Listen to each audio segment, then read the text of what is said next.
الدعوة والإرشاد وغوث العباد الإمام عبد الله بن علوي بن محمد الحداد وأصوله وفروعه، وإلى روح سيدنا الشيخ أبو بكر بن شيخ محمد بن عمر الملا الحنفي الأحصائي، أصولهم وفروعهم وذوي الحقوق عليهم أجمعين، بأن الله يتغشاهم بالرحمة والمغفرة ويعلي درجاتهم في الجنة وينفعنا بأسرارهم وأنوارهم وعلومهم ونفحاتهم في الدين والدنيا والآخرة، وإلى حضرة النبي محمد صلى الله عليه وصحبه وسلم بسر الفاتحة. أعوذ بالله من الشيطان الرجيم. بسم الله الرحمن الرحيم. إياك نعبد وإياك نستعين، اهدنا الصراط المستقيم صراط الذين أنعمت عليهم غير المغضوب عليهم ولا الضالين. بسم الله الرحمن الرحيم. الحمد لله رب العالمين، والصلاة والسلام على أشرف الأنبياء والمرسلين سيدنا محمد وعلى آله وصحبه أجمعين. Alhamdulillah, pada kitab yang pertama kita masih lagi pada bab ke-9 yang agak panjang, yaitu pada memisalkan manusia dengan sebuah dengan bangunan yang kukuh ataupun dengan sebuah kota raya.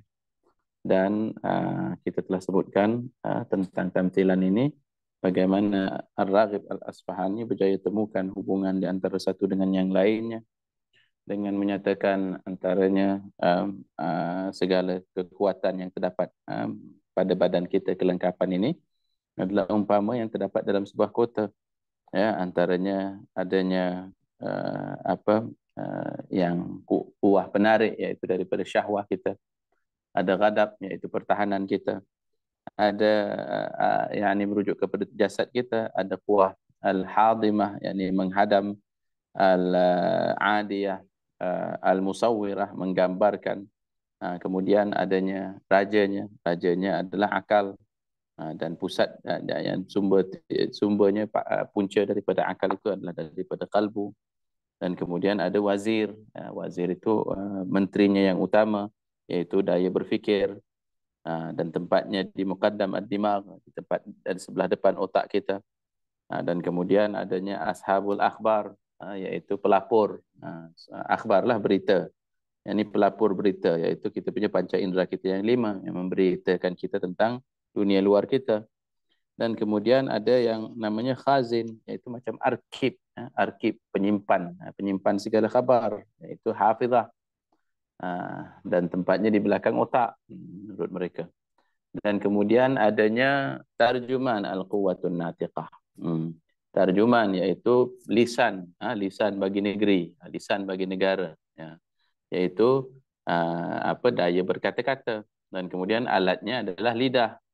Dan kemudian ada penulis, yang mana alatnya penulis, iaitu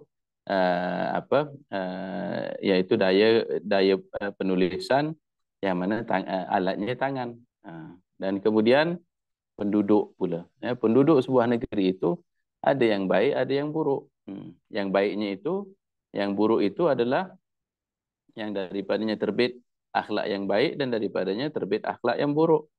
Dan kemudian seperti mana dalam sebuah kota, kalau baik pemimpinnya, baiklah rakyatnya. Atau apabila baik pemimpinnya dan kemudian dia pula mengatur, mentadbir, menyelia masyarakatnya dengan siasah Allah Subhanahu wa taala, yakni dengan perintah Allah dan menjauhi larangannya dan bukan mengikuti hawa nafsunya, maka jadilah ia seumpama bayang-bayang Allah di atas muka bumi. Dhillullah fil alam, dhillullah fil ard.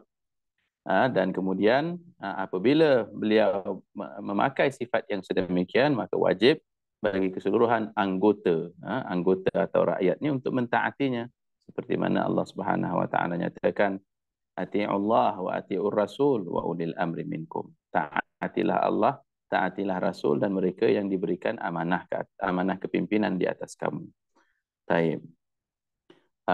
Dan begitu juga seperti mana Allah jadikan manusia ini berbeza-beza kemampuan, berbeza-beza kemahiran, berbeza-beza nasib. Jadi Allah Subhanahu wa taala tingkatkan, wa rafa'na ba'duhum fawqa ba'din darajat. Beberapa daripada mereka diberi beberapa darjat ke atas yang lainnya, maka yang lainnya yang kurang darjatnya itu berkhidmat kepada yang lebih darjatnya itu. Seperti itu Allah Subhanahu wa taala jadikan kekuatan nafsu kita itu berbeza-beza pangkat dan darjatnya. Maka contohnya, ya, syahwat, ya, syahwat diletakkan di bawah daya marah. Nah, jadi tapi kalau daya marahnya tidak amanah, maka marahnya kerana syahwatnya. Tetapi kalau daya marahnya telah diatur, dikawal dan dilatih, maka daya marahnya jadi berani sifatnya, berubah, berubah daripada ghadab jadi ia syaja'ah. Dan kemudian apabila ghadab berubah jadi syaja'ah, maka syahwah, yang dilatih oleh ghadab tadi akan jadi al-iffah. Orang yang memiliki sifat iffah, orang yang afif sifatnya itu adalah sangat luar biasa, khususnya pada zaman kita ini, zaman yang penuh kerosakan. Jadi satu orang yang bersifat afif, ya, adalah orang yang sangat-sangat menjaga kehormatan dirinya, menjaga penglihatannya, menjaga tidak bertepuk tampar, tidak bergurau senda dengan wanita yang ajnabi, menjaga pandangannya, menjaga tutur katanya, ya, menjaga tulisannya. Itu orang yang iffah sifat. Orang yang iffah itu juga sifatnya adalah dia boleh mengawal syahwat makannya juga, ya, supaya tidak membawa kepada kerosakan dirinya, ya, tidak makan terlalu banyak, terlalu kerap. Dia juga yang iffah itu adalah yang memilih makanannya supaya hanyalah daripada yang halal dan tayyib. Itu orang yang sifatnya iffah. Orang yang sifatnya iffah juga adalah tidak makan makanan haram. Yakni haram itu bukan haram dari segi tidak sembelih dan sebagainya, tapi dia menjaga dirinya tidak menerima wang haram, tidak menerima rasuah, tidak memberi rasuah. Itu orang-orang yang ada sifat iffah dalam dirinya. Sementara orang yang ada sifat syaja'ah adalah yang mampu menggunakan daya ghadabnya untuk mempertahankan keadilan. Nah, jadi al-syahwah diletakkan di bawah kuasa ghadab. Sementara kuasa ghadab itu pula diletakkan di bawah kuasa aqilah. Jadi kuasa akal berfikir, akal amali. Jadi seperti mana kita baca dalam kitab Ma'arij, akal atau daya kuasa berfikir kita itu ada wajah yang memandang ke alam yang tinggi, alamul ulia. Maka itu yang namanya alimah, yaitu mengharapkan daripada yang arah tertinggi itu ilmu laduni, dan ilham dan bimbingan, ilhamul malaikatal muqarrabin. Dia mengharapkan hifdzal mursalin, ia mengharapkan futuh al-arifin. Segalanya itu adalah harapan daya alim. Tapi suatu lagi aspek wajahnya adalah yang amilah pula, yang menetapkan prinsip dan dasar, dan dasar untuk diikuti oleh ghadab dan untuk diikuti oleh syahwah. Jadi kedua-dua daya ghadab dan syahwah yang merupakan raja dan punca kepada segala daya sifat kebinatangan dalam diri itu dikawal selia oleh daya aqilah, khususnya yang digelar aspek amilah padanya. Sementara al-aqilah ini pula yang merupakan apa dia panggil, seperti Imam Al-Ghazali dalam Ma'arij itu juga dia adalah asy-syara' ad-dakhil, iaitu syarak daripada dalam diri kita. Jadi maka syarak itu, hukum hakam dalam diri kita itu perlulah diterangkan oleh cahaya syarak yang diwahyu dan ditanzilkan. Sebab Allah Subhanahu wa taala sememangnya dalam menciptakan insan lengkap dengan fitrahnya, telah memberikan ilham, wa nafsi wa ma sawwaha fa alhamaha fujuraha wa taqwaha, iaitu asas kepada intuitionisme, iaitu faham ilhami dalam ilmu etika Islami. Ilmu etika Islami, ya, yakni bukan sahaja bersifat deontological, yakni menganggap dasar ilmu itu adalah berdasarkan perintah Allah Subhanahu wa taala. Ia juga adalah bersifat virtue ethics, ya, kerana dia berpusat pada melatih sifat fadilah pada diri. Tetapi, ya, dikatakan di sini, akan tetapi yang namanya aqilah itu kalau tidak dibimbing dengan cahaya syarak, maka dia akan tahu baik dan buruk. Itu pun sekiranya pembesarannya optimum, itu pun sekiranya ia tidak besar dalam persekitaran yang merosak dan membahayakan fitrahnya, ya, kalaupun begitu, ya, dia masih lagi perlukan penerangan yang lebih terperinci, ya, penerangan yang lebih terperinci berdasarkan suluhan syarak. Sekiranya tanpa ia datang dengan suluhan syarak, mungkin ia boleh mengetahui secara umum, mencuri itu salah, ya, mencuri itu salah, membunuh itu salah, berbuat baik itu baik, yakni berbuat kebajikan kepada orang yang melakukan kebaikan buat kita untuk baik, itu baik. Yakni formulasi apa yang mereka gelar golden rule yang banyak ditemukan dalam sistem etika dunia dan sistem agama-agama lain dalam dunia, ya, mesti ada suatu bentuk formulasi golden rule tadi dalam ethics, ya, dalam akhlak, yaitu lakukanlah kepada yang lain apa yang kita hendak diperlakukan kepada diri kita, ya, do unto others what you want to be done unto yourself. Dan penyataannya dalam Islam adalah tidak beriman salah seorang daripada kamu kecuali sehingga ia mencintakan buat saudaranya apa yang ia cintakan buat dirinya. Hanya sahaja, ya, perbezaan formulasi tersebut apabila dia dizahirkan dalam pandangan alam Islam merujuk kepada seseorang yang telah sedar akan apakah yang baik untuk diri dia itu, ya, yakni berdasarkan mata hatinya yang telah disuluh oleh syarak, ya, maksudnya apa yang ia berkehendak bagi dirinya itu redha Allah, syurga Allah Subhanahu wa taala, maka ia hendakkan benda yang sama untuk saudaranya kerana itulah yang bernilai tertinggi, ya. Bukan bermakna maksudnya kalau satu orang itu misalnya, pandangan alamnya rosak, maka dia sukakan untuk mengikuti hawa nafsunya, maka dia suka orang lain juga boleh ikut hawa nafsunya. Itu mungkin rencana pandangan alam yang menzahirkan akhlak yang liberal, ya. Dia sukakan supaya dia bebas untuk menzalimi dirinya, maka yang lain pun bebas untuk menzalimi diri mereka, ya. Padahal dalam Islam kita faham konsep menzalimi diri sendiri itu. Jadi tidak mungkin seseorang itu suka untuk menzalimi dirinya, ya, kecualilah mereka yang telah, yakni fahaman akhlaknya itu telah rosak, ya. Walhasil, jadi akal itu perlulah disuluh dengan syarak, wa mu'tamirah li murasab hatta tasir hadhil quwwah mutadhahirah ghaira muta'adiyah. Taib, dan perlulah ia sentiasa atau berpanjangan disuluh, dan bila akal kita disuluh dengan cahaya syarak, dia bukan, yakni cahaya syarak itu memainkan peranan seumpama matahari. Dia bukan sahaja menerangkan jalan bagi kita, yakni membezakan selaku furqan, membezakan yang mana hak dan yang mana yang batil. Ia juga seumpama cahaya matahari, dia menumbuhkan, yakni menumbuhkan pohon iman dalam kalbu kita.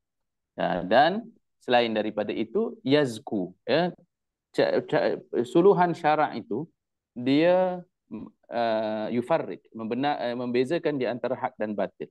Ia yazku dalam erti kata ia menumbuhkan. Ia juga yazku dalam erti kata menyucikan, ya. Ia menambahkan keterangan dalam kalbu seseorang. Akal dengan suluhan syarak akan beransur-ansur, ya, menyadari bahawa ia sebenarnya bahagian daripada cahaya, yang manba'nya, yang tempat tumbuhnya daripada kalbu.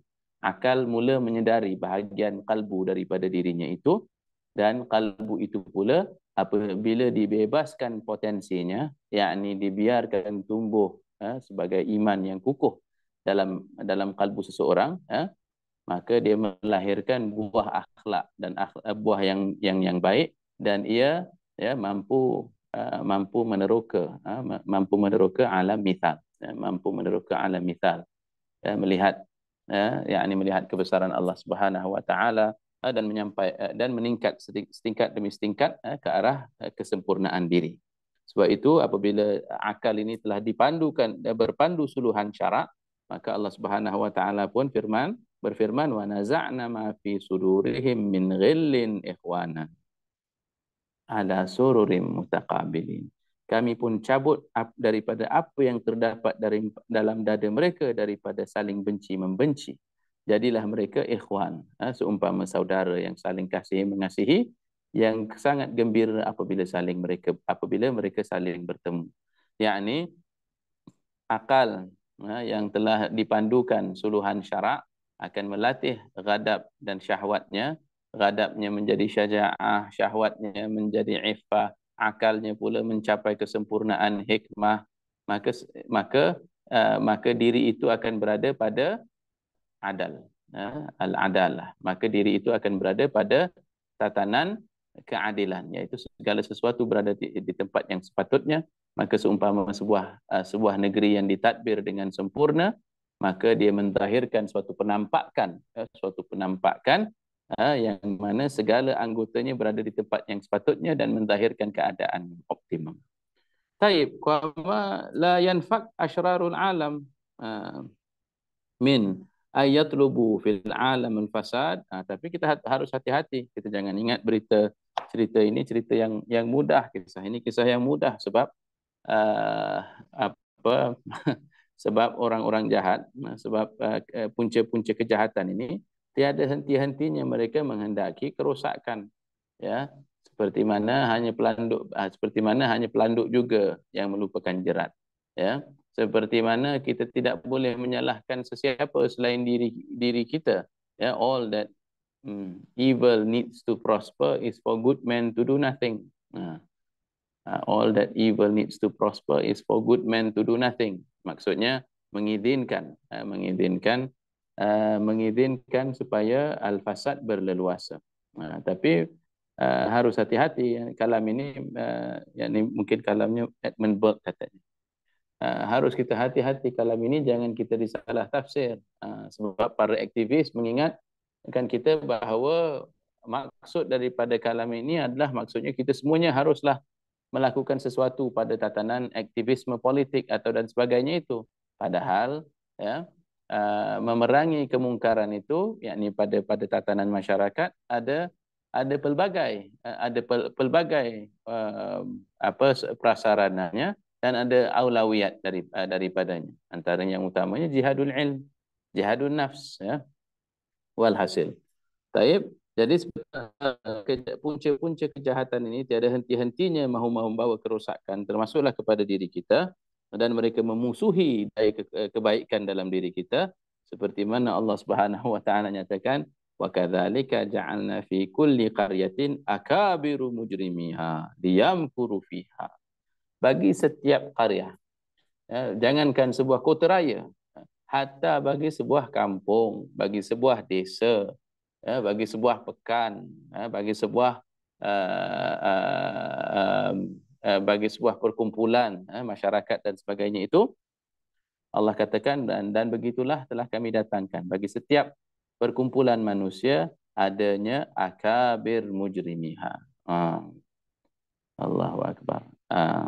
Akabir mujrimiha, penjenayahnya yang paling besar. Liyamkuru fiha, untuk membawa kerosakan padanya. Allahu Akbar, ya. Jadi Allah Subhanahu wa taala nyatakan sedemikian. Jadi jangan kita sangka hanya pada negara bangsa yang moden sahaja ada mujrimiha, ya, ada penjahat-penjahatnya, ada penjenayahnya, ada penyangaknya, dalam segala sektor, dalam segala rupa, yang bertopeng dan yang tiada bertopeng, dan sebagainya, yang menyatakan dirinya jahat secara zahir, yang menyembunyikan kejahatannya, tetapi tetap ada akabir mujrimiha. Tetapi seperti mana hukum timbal balik yang Allah ciptakan, adanya akabir mujrimiha, ada akhyarnya, ada orang-orang baik, ada orang-orang solehnya. Ya, sehingga kan sekiranya kalau hukum balance ini tidak mencukupi, ya, seperti mana yang Nabi Allah Ibrahim, dikatakan dalam setengah riwayat, dan kalaulah maksudnya, yakni beliau berunding dengan para malaikat, berapakah jumlah minimal dalam sesuatu tempat itu, ya, merujuk kepada kaum Lut. Akhirnya apabila jumlah tersebut tidak dipenuhi, maka Allah Subhanahu wa taala musnahkan, ya, kaum Lut dan tempat mereka itu. Walhasil, ya, adanya para salihin di sesuatu tempat itulah sebabnya Allah Subhanahu wa taala tangguhkan balak, angkatkan balak, pindahkan balak, gantikannya dengan rahmah, gantikannya dengan maghfirah, kurniakannya akan kemakmuran, ya. Jangan kita sangka segala kemakmuran itu hanyalah semata-mata pencapaian politik. Jangan kita sangka semata-mata ia pencapaian kekayaan khazanah Bumi jangan kita sangka ia adalah hanya semata-mata kerana usaha insan. Bahkan Allah Subhanahu Wa Taala nyatakan sebagai hukum sesuatu tempat itu uh, amana ahlul qura walau amana ahlul qura wattaqa. Sekiranya satu-satu warga sebuah negeri, sebuah kota raya itu beriman dan bertakwa, la fatahna, ya, akan kami bukakan barakah daripada langit dan daripada bawah kaki mereka. Walhasil, jadi Allah Subhanahu wa taala nyatakan, wa kadzalika ja'alna likulli nabiyyin, dan begitu juga telah kami datangkan bagi setiap nabi musuh-musuh daripada kalangan syaitan, yakni daripada syayatin, sama ada syaitan manusia ataupun syaitan dari kalangan jin, yakni yang bersikap dengan sifat syaitaniyah. Sifat syaitaniyah itu yang membawa porak-peranda. Sifat syaitaniyah itu yang membawa kepada permusuhan, yang meretak belahkan, yang mengadu dombakan. Itu sifat syaitaniyah. Sifat syaitaniyah iaitu yang kufur nikmah, yang menggalakkan kufur nikmah, yang merubah ciptaan Allah Subhanahu wa taala daripada hak ke batil. Itu dia. Jadi ada di kalangan mereka syayatinal ins wal jin. Dan kemudian yuha ba'duhum li ba'd. Mereka saling memberi inspirasi satu dengan yang lain. Ya, zukhrufal qaul, yaitu kata-kata yang dipermanis, tetapi sebenarnya dia adalah ghurur, dia adalah dusta. Kadzalika fi nafsil insan. Jadi seperti mana kita sebut tentang kota, tentang negeri, tentang kampung, tentang desa, begitu juga merujuk kepada diri insan. Ada pada diri insan itu quwwah radiah minal hawa. Ada pada setiap diri kita ada prinsip, ada sumber, ada sumber tenaga al-hawa tadi, dan syahwah, dan hasad, hasad dengki, dan kemudian tatlubul fasad, yang menghendaki kerosakan, wa tu'adil akal wal fikir, yang usaha mereka adalah untuk bergelut dengan akal dan fikiran kita dan menumpaskannya dan mengambil alih diri kita. Yakni niat mereka adalah untuk menjatuhkan kita dan kemudian mengawal diri kita. Yakni apabila kita dikuasai marah misalnya, atau apabila kita dikuasai syahwah misalnya, atau dikuasai benci, atau dikuasai hasad, atau dikuasai apa-apa daripada sifat-sifat yang mazmumah, ghurur, dan yang lain-lain sebagainya itu. Hati-hati, inilah musuh kita yang dalaman yang harus kita perangi. Wa kama nabbaha annahu yajibu lil wali ayattabi' al-haq wa la yusghi ila al-ashrar. Jadi oleh itu, kenalilah dirimu selaku wali kota dirimu itu, sebagai pemimpin, maka wajib bagi kita untuk mengikut yang hak dan jangan ikut jalan yang batil. Ikutlah nasihat segala malaikah, dan jangan kita dengarkan dengan suara syaitan. Seperti mana Allah Subhanahu wa taala menyatakan, ya ayyuhalladzina amanu la tattakhidhu bitanatan min dunikum, ayat Allah Subhanahu wa taala. Wa qala ta'ala ya ayyuhalladzina amanu la tattakhidhul yahuda wan nasara awliya.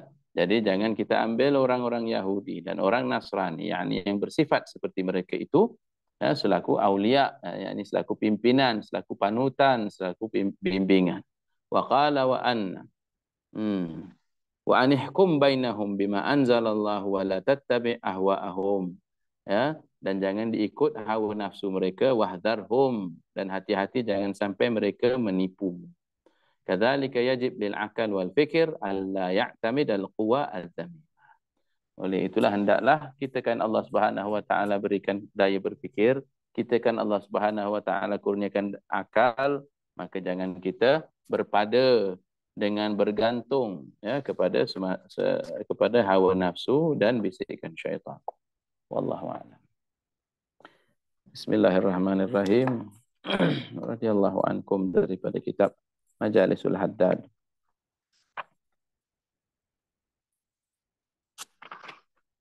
Kita masih lagi pada menceritakan tentang halil aulia fil barzakh. Kita ceritakan pada pertemuan kita yang terakhir bagaimana para aulia berada di hadrah Allah Subhanahu wa taala. Yakni mereka berada dalam keadaan senantiasa berhubung dengan Allah Subhanahu wa taala dalam ibadah kepada Allah Subhanahu wa taala. Maka apabila kita bertawajuh kepada mereka, seakan-akan kita bertawajuh kepada Allah Subhanahu wa taala. Dan kemudian Imam Abu Bakar Al-Ahsa'i dalam mensyarahkan kalam Imam Haddad itu menyatakan bahawa antara maksudnya adalah bahawa kita harus fahami para aulia mencapai makam yang mereka capai itu dengan mematuhi sunnah baginda Nabi SAW, yang mana karamah yang Allah zahirkan buat diri mereka adalah bukti kepada kebenaran syariah Nabi kita SAW. Dan kemudian kelebihan yang Allah kurniakan pada para aulia sebagai karamah, sebagai kemuliaan kepada mereka adalah apabila mereka meminta sesuatu daripada Allah Subhanahu wa taala atau memohon perlindungan daripada Allah Subhanahu wa taala, sama ada bagi pihak diri mereka atau bagi pihak yang lainnya, Allah kurniakan. Dan secara prinsip meminta dan berdoa untuk yang lain itu tidak tertolak.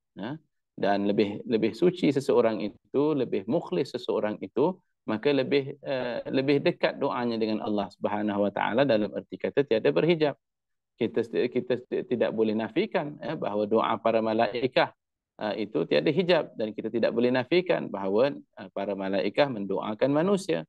Dan para malaikah khususnya pada malam-malam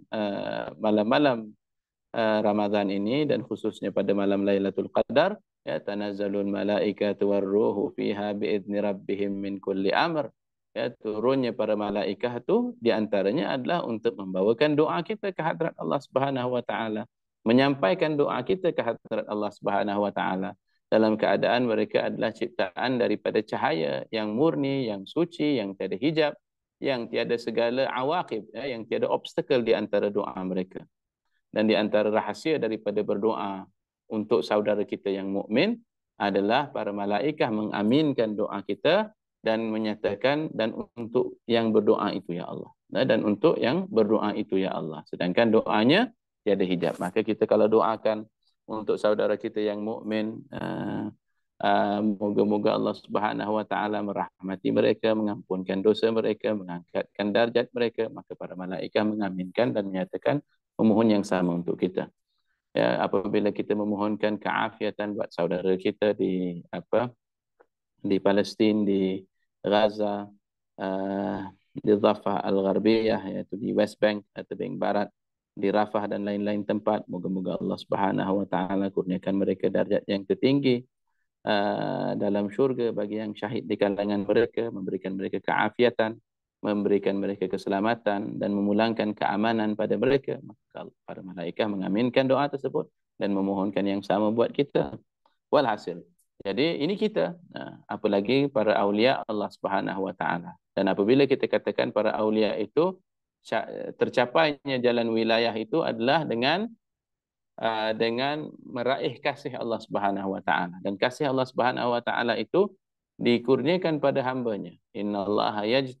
Allah Subhanahu wa taala memilih hambanya yang berkehendak, yakni boleh jadi Allah Subhanahu wa taala jadikan seseorang itu wali tanpa usaha daripadanya, mungkin daripada doa yang lain baginya, atau Allah Subhanahu wa taala boleh jadikan seseorang itu wali daripada ibadahnya, seperti mana yang dinyatakan dalam hadis qudsi yang kita sebutkan, melalui perantaraan ibadah yang wajib, dan kemudian yang wajib itu diikuti dengan yang nafilah, dan kemudian sebenarnya keseluruhannya itu daripada taufik daripada Allah Subhanahu wa taala, yang dengannya ia mendekatkan diri kepada Allah Subhanahu wa taala.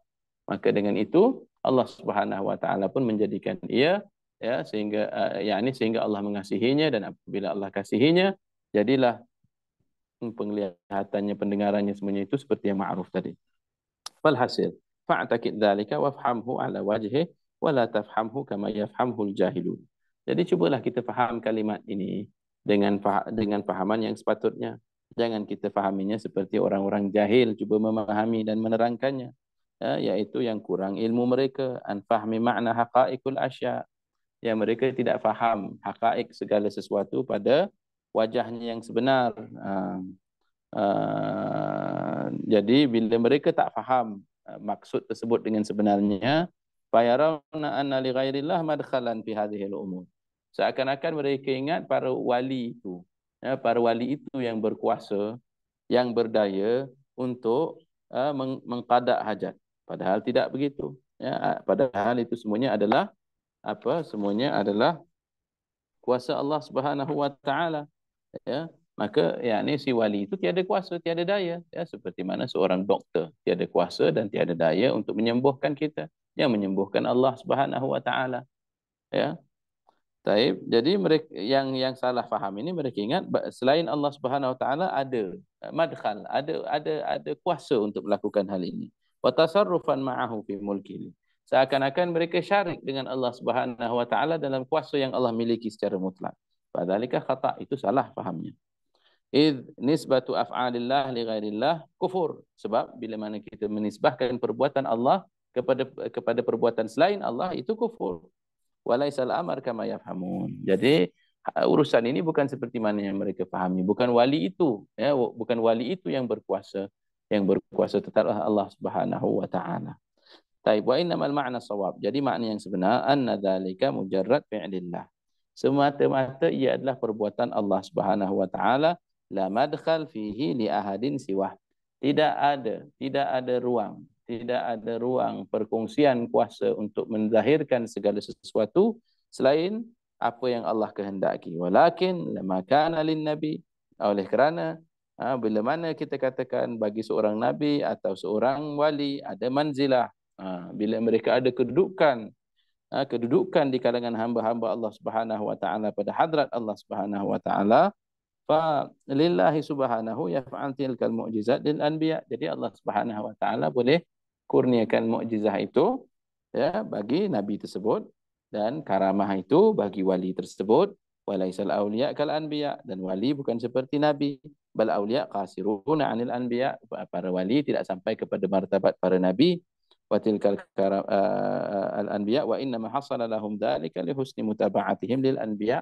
Dan apa yang terhasil daripada doa mereka yang kabul, dan berapa banyak orang yang kita saksikan pada kehidupan kita, ya, yang berubah hidupnya apabila didoakan oleh seorang wali, ya. Itu pun berlaku kerana mereka mengikuti nabi mereka dengan sempurna. Wa yaf'alullah subhanahu dzalika liman iltaja'a ilaihim likaramatihim alaihi ay yahsula lil multaji' ilaihim tafrij kurbih. Jadi oleh itu untuk mengurniakan kehormatan dan pangkat kebesaran pada wali tersebut, maka Allah jadikanlah, ya, wa yaf'alu, Allah yang jadikan, ya, bagi barang siapa yang menghadapkan permintaannya kepada wali ini, ya, memohon berdasarkan kemuliaan mereka di hadrat Allah Subhanahu wa taala, maka terhasil, ya, bagi si pemohon itu permintaannya, tafriju karbih, kalau di dalam satu masalahnya terangkat. Wadaf'i, jadi apa-apa masalah, apa-apa musibah yang menempanya diangkat. Yang mengangkat siapa? Bukan wali tersebut. Yang mengangkatnya Allah Subhanahu wa taala. Yang mengkabulkan hajat yang didoakan wali tersebut. Satu orang itu minta duriat, dikurniakan duriat. Satu orang itu minta keafiatan, diberikan keafiatan. Satu orang itu minta kejayaan dalam ujiannya, diberikan kejayaan.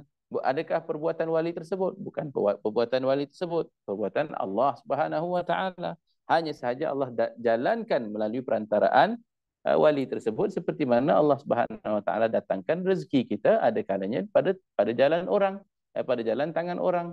Yakni ada kalanya Allah datangkan rezeki kita pada tumbuh-tumbuhan, pada pokok, adanya dengan hasil niaga. Dan hasil niaga itu kita jual barang, orang datang membeli. Kita mengambil upah daripada kita bekerja, orang memberi. Tapi yang pemberi rezeki pada hakikatnya, man min wara'i dzalik, siapa di sebalik segalanya itu kalau bukan Allah Subhanahu wa taala. Pada jasad kita kadang ada sakit, kita makan ubat rasa sembuh, tapi ada kalanya dengan tak makan ubat jadi sembuh. Ada kalanya kita makan ubat tidak sembuh, ada kalanya tak makan ubat jadi sembuh. Untuk menyatakan yang memberi kesembuhan adalah Allah Subhanahu wa taala, yang memberi kabul hajat adalah Allah Subhanahu wa taala, ya. Ataupun dengan berkat doa wali tersebut, maka datang suatu maslahah atau tertolaknya satu mudarat dan perkara-perkara yang sebagainya. Wadzalika minallah, dan itunya semata-mata daripada Allah Subhanahu wa taala, liman iltaja'a ilaihim bil aqidah, yaitu Allah, dengan syarat kita ada sangka baik terhadap wali tersebut. Ya, kita ada sangka baik terhadap wali tersebut. Sebab itu kata para hukama, Ada 3 perkara yang Allah sembunyikan. Ada 3 perkara yang Allah sembunyikan yang harus kita hati-hati. Allah sembunyikan murkanya dalam maksiatnya. Maka jangan kita sangka ada satu maksiat yang kecil sebab kita tak tahu. Ya. Satu maksiat yang kecil itu yang membuka pintu kepada segala pintu kemaksiatan sampai kepada kufur dan fisk. Waliyadzubillah. Walaupun kita sangka dia kecil. Sebab bila ditinjau dari sudut dengan apa kita bermaksiat kepada siapa, yakni kepada Allah, maka dia bukan kecil. Ya. Dan keduanya adalah ibadah. Allah sembunyikan redanya pada ketaatan dan ibadah. Jadi tak ada ketaatan dan ibadah yang kita kira ibadah yang kecil sebab boleh jadi satu ibadah yang kecil itu Allah Subhanahu Wa Taala gandakan sehingga 700 kali ganda. Sehingga 700 kali ganda. Dan pada bulan-bulan yang khas maka lebih lagi. Pada malam-malam yang khas maka lebih lagi. Pada tempat-tempat yang khas maka lebih lagi. Itu bagi gandaan yang dapat dihitung. Ada setengah lagi daripada amalan yang mana gandaannya tidak dihitung kerana Allah Subhanahu Wa Taala menyimpan hak untuk memberi ganjaran. Apa dia? Adalah puasa. Adalah puasa dan sabar, dua daripada perkara ini. Sebab pertama, sabar nasnya dalam Quran, innama yuwaffas sabiruna ajrahum bighairi hisab. Orang yang sabar, ya, sabar daripada melakukan maksiat, sabar dalam melakukan ketaatan, sabar di saat ditimpa musibah, ya, sabar semuanya, ya. Sabar dalam kesenangan, yakni tidak sombong dan sebagainya, itu golongan yang sabar ini Allah sabar apabila dibuat orang, ya. Innama yuwaffas sabiruna ajrahum bighairi hisab. Allah Subhanahu Wa Taala mengganjarkan golongan yang sabar ini ganjaran mereka tanpa hisab, tanpa perhitungan. Kalau manusia, kita misalnya ada orang jual air kelapa, dia jual air kelapa tu RM1.50. Kemudian tiba-tiba ada satu orang itu beli air kelapa, dia bagi note RM100. Dia bagi note RM100. Lepas tu orang itu nak kembalikan katalah berapalah RM90 lebih. Dia kata tak apa, simpan semuanya. Si fulan yang menerima baki daripada RM100 itu akan katakan ini banyak ni. Ya. Ini banyak ni. Ini dah berapa banyak kali ganda. Itu kalau manusia yang kebetulan Allah Subhanahu Wa Taala campakkan kemurahan pada hatinya. Tapi kalau yang kemurahan yang bersifat pemurah itu adalah yang maha kaya, yang memiliki khazanah langit dan bumi, innama yuwaffas sabiruna ajrahum bighairi hisab. Siapa tahu satu perbuatan kita sabar itu sebenarnya yang masukkan syurga. Oh, Masya Allah. Siapa tahu perbuatan yang sabar itu Allah Subhanahu Wa Taala ganjarkan dengan sebuah istana. Siapa tahu ya, satu perbuatan yang sabar itu Allah lepaskan kita daripada azab api neraka. Innama yuwaffas sabirun. Ya, sebab Allah Subhanahu Wa Taala mengganjarkan orang-orang yang sabar tanpa hisab. Dan lagi satu puasa, iaitu puasa ini dilakukan semata-mata untuk Allah. Dan puasa yang jenis macam mana yang dilakukan untuk Allah? Kita tinggalkan makan dan minum untuk Allah. Tapi kalau kita dah tinggalkan makan minum, bergaul dengan isteri kita untuk Allah, takkan kita tak tinggalkan dosa juga untuk Allah saat kita berpuasa. Jadi maksudnya orang yang dia tahan makan minum, ya, dia tahan makan minum, dia tahan bersama dengan keluarganya, tapi dia tidak tahan berdusta, dia tidak tahan mencaci, dia tidak tahan memaki, dia tidak tahan makan haram, dia tidak tahan melihat yang haram, dia tidak tahan mendengar yang haram, maka apa guna puasanya? Bolehkah dia kata sahaja aku berpuasa untuk Allah? Adakah dia berpuasa untuk Allah yang hanya pilih untuk tahan makan minum, padahal Allah, dia tahu Allah menyaksikan segala perbuatan? Adakah dihitung puasanya seseorang yang dalam pada dia berpuasa dia menyakiti yang lain? Adakah dihitung pahalanya di hadrat Allah Subhanahu Wa Taala sebagai yang sabar? Ya, barang siapa yang tidak meninggalkan segala kegiatan haramnya pada siang hari pada bulan Ramadan ataupun malam, ya, yakni yang tidak menghormati kunjungan tetamu yang istimewa itu, ya, hadza, ya. Jadi itu semuanya daripada akidah dan mahabbah, ya, harus kita pandangkan para wali Allah Subhanahu Wa Taala. Kita katakan yang tersembunyi adalah 3 perkara. Redanya disembunyikan dalam perbuatan baik, murkanya disembunyikan dalam perbuatan buruk, yakni dosa, dan wilayahnya. Ya, wilayahnya disembunyikan dalam kalangan hambanya. Ya. Tetapi ada setengah daripada hambanya yang lain yang arja, yang lebih diharapkan diharapkan kewaliannya itu. Yakni yang khususnya Allah Subhanahu wa taala jaga nama baik mereka dan sebagainya. Kita anggap mereka orang-orang soleh dan boleh jadi mereka wali min auliyaillah dengan husnudzan kita kepada mereka, ya. Maka dengan sangka baik kita terhadap mereka, dengan kecintaan kita terhadap mereka, wa wada'u alaihi nadharahum nufi'a fid dunya wa la naf'ul akhirah akbar. Maka Allah pun apabila kita melakukan dengan baik wali-walinya, maka Allah Subhanahu wa taala pun mencampakkan nazrahnya atau melabuhkan pandangannya kepada kita, ya, yang dengannya kita mendapat manfaat di dunia dan manfaat di akhirat jauh lebih besar lagi. Wallahu a'lam. Sampai situ dahulu insya-Allah. Ya, moga-moga Allah Subhanahu wa taala tetapkan kita atas jalan istiqamah. Moga Allah Subhanahu wa taala ampunkan segala dosa kita dan atas segala kekurangan kita dalam menyikapi bulan puasa ini. Waktu-waktu yang tidak kita gunakan dengan sempurna untuk beribadah, moga Allah ampunkan. Moga Allah Subhanahu wa taala terima amalan berpuasa kita walaupun dalam hati kita menghendaki dunia, walaupun dalam hati kita masih lagi merindukan maksiat, waliyadzubillah. Walaupun terbayang pada kalbu kita apa yang kita nak lakukan lepas hari raya nanti, waliyadzubillah. Moga-moga diampunkan Allah Subhanahu wa taala dan dicabutkan daripada hati kita segala kehendak yang berlawanan dengan apa yang dapat menghasilkan mahabbah Allah Subhanahu wa taala yang sempurna dalam hati kita. Moga-moga Allah Subhanahu wa taala kurniakan hati kita ini dijadikan sempurna, disuci, dibersihkan.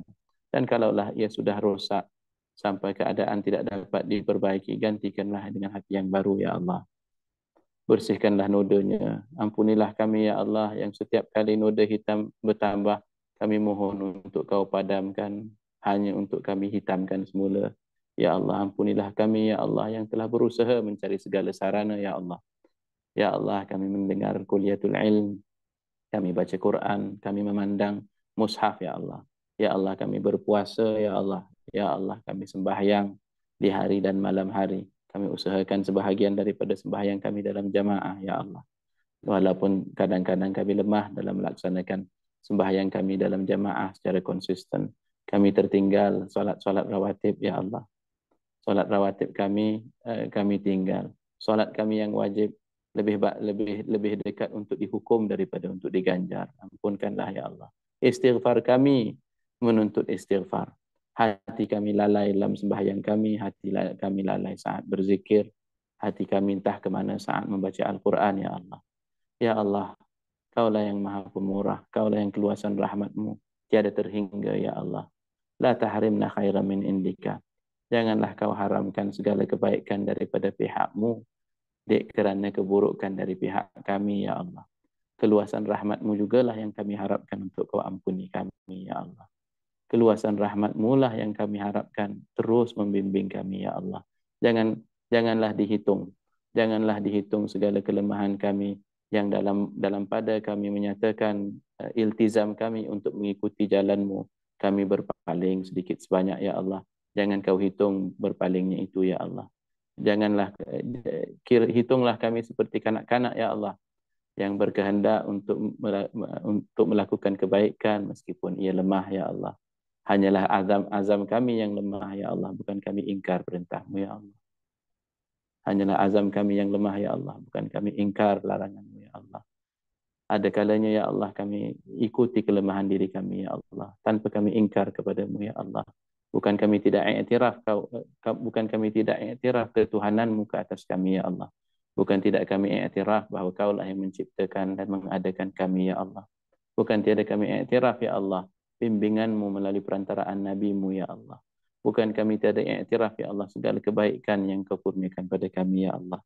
Namun atas kelemahan kami juga ya Allah, atas kelemahan kami juga ya Allah, kami terikut pujukan hawa nafsu, kami tertipu godaan syaitan. Maka ampunilah dosa kami ya Allah. Dan seperti mana kami tiada henti-henti bertaubat kepada-Mu ya Allah, janganlah Kau berhenti daripada menerima taubat kami ya Allah. Tetapkanlah tetapkanlah kalbu kami ya Allah pada malam ini supaya taubat kami menjadi taubatan nasuha, taubat yang ikhlas, taubat yang jujur, taubat yang bukan layak dihukum, taubat yang diganjar ya Allah. Jadikanlah ia taubat yang membawa kepada istiqamah ya Allah. Jadikanlah ia taubat yang menjemput mahabbah daripadamu ya Allah. Pandanglah kami dengan pandangan kasih-Mu seperti mana Kau pandang kepada para anbiya dan aulia-Mu ya Allah.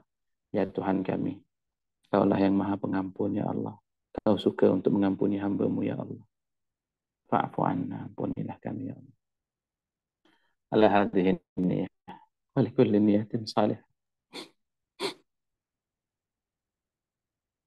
Wa ila hadratin Nabi Muhammad sallallahu alaihi wasallam bi sirril Fatihah. A'udzu billahi minasyaitonir rajim. Bismillahirrahmanirrahim. Alhamdulillah rabbil alamin. Na'budu wa iyyaka nasta'in. Ihdinas siratal mustaqim. Siratal ladzina an'amta 'alaihim ghairil maghdubi 'alaihim. Baik, terima Baik, kasih Faizal. kepada Ustaz Sainuddin atas sesi sebentar tadi. InsyaAllah moga-moga kita semua mengambil manfaat dengan ilmu yang telah disampaikan oleh Ustaz Muhyiddin, segala pesan-pesan yang telah diberikan. Moga-moganya dapat ditanam, dapat dijazamkan ke dalam hati kita. Bukan sekadar semasa ketika bulan Ramadan, harap-harapnya ia kekal sehingga selepas Ramadan juga insyaAllah. Bidin, insyaAllah boleh tak izin mungkin sebelum akhir Ramadan ni kita izin untuk bacakan sedikit zikir taubat ilahi lah Firdaus insyaAllah. Fadal. InsyaAllah. InsyaAllah buat mereka yang tahu tak boleh baca insyaAllah. Bismillah. Ilahi nas'ulil firdausi a'la وعلى وعلى النار آمين فهب لي توبة وفي ذنوبي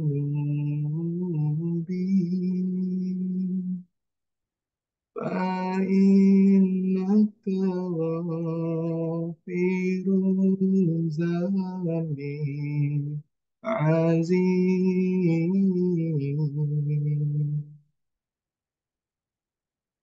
إلهي لست للفردوس أعلى ولا أقوى على النار جاهي فهب لي توبة وفي ذنوبي فإنك غافر الذنب عظيم وهيت أن تتلايا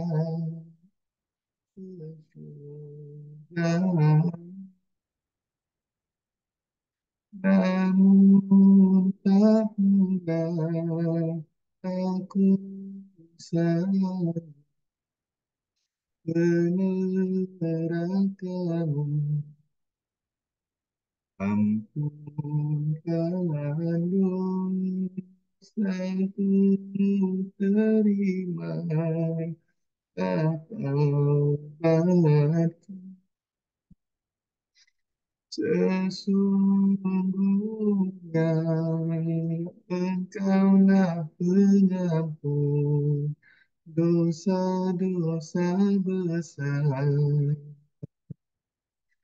Ilahi nastu'in firdausi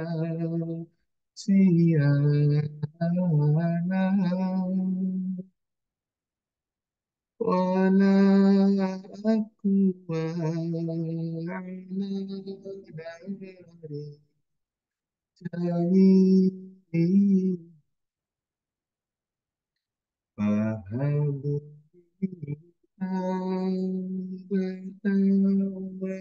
bertawafir zunubi فإنك غافر ذنبي عظيم dosa-dosaku bagaikan pepasir di pantai dengan rahmatmu ampunkan daku oh Tuhanku wahai Tuhan selamatkan kami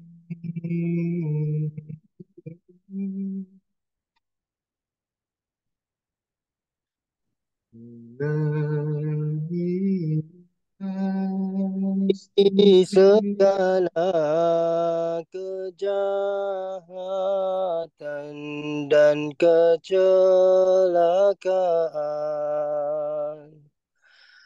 Kami takut, kami harap kepadamu. Suburkanlah cinta kami kepadamu.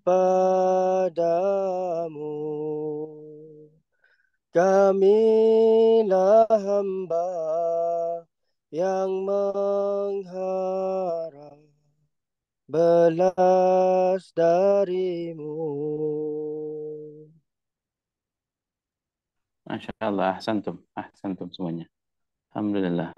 Moga-moga Allah Subhanahu Wa Taala terima munajat kita semuanya, dan insya Allah jadi asbab untuk dapat rahmatnya untuk kita semua, ahli keluarga kita, dan semua yang kita kasihi insya Allah. Ala hadhihi niyah wa likulli niyatin salihah wa ila hadratin Nabi Muhammad sallallahu alaihi wasallam bisyarif Allah Alaihi Wasallam.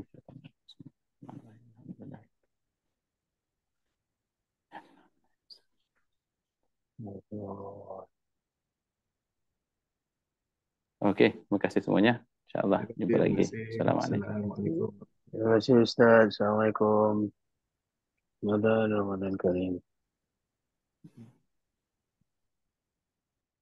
Alhamdulillah, terima kasih semua. InsyaAllah berjumpa lagi kita untuk sesi yang akan datang. Jazakallah khair. Assalamualaikum.